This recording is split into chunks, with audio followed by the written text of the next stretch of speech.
Alors Louis, les vacances c'était comment? Oh là là, les vacances en car c'est casse-pied. On est tombé dans les embouteillages, on a eu 3 heures de retard. Tu sais, en train ou en avion, tu n'es pas à l'abri d'un retard non plus. Oui, mais là au moins, tu peux faire une réclamation en cas de problème. Ah, mais en car aussi. Désormais, tous les voyageurs ont les mêmes droits. Qu'on se le dise. Depuis le 1er mars 2013, les passagers d'autocars et d'autobus disposent de la même protection juridique que ceux qui voyagent en train, en avion ou encore en bateau.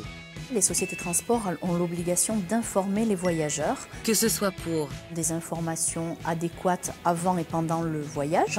mais également Des informations d'ordre général sur Internet ou dans les gares routières. en cas de surréservation ou d'annulation. La société de transport a l'obligation ou de rembourser le billet ou d'acheminer autrement les voyageurs.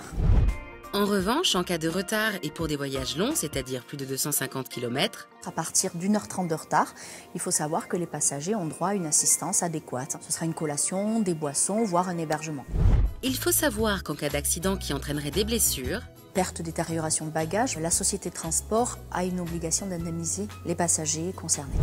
de nouvelles dispositions s'appliquent également aux personnes handicapées ou à mobilité réduite. Cette nouvelle législation impose aux sociétés de transport de disposer d'infrastructures adaptées à ces personnes et également d'avoir du personnel formé à l'accueil et à l'assistance. Et puis en cas de détérioration ou de perte de leur équipement de mobilité, ils ont droit à une indemnisation.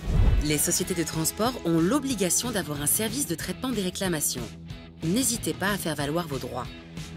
Depuis le 1er mars 2013, les passagers d'autocars et d'autobus disposent de la même protection que ceux qui voyagent en train, en avion ou en bateau. En cas de surréservation, d'annulation ou de retard, vous pouvez prétendre à un remboursement. Un dédommagement financier est prévu en cas de perte ou de détérioration de l'équipement des personnes à mobilité réduite. Alors, ça fonctionne pour le train, l'avion et le bus. Et si j'ai du retard avec ma voiture, je peux aussi être dédommagé?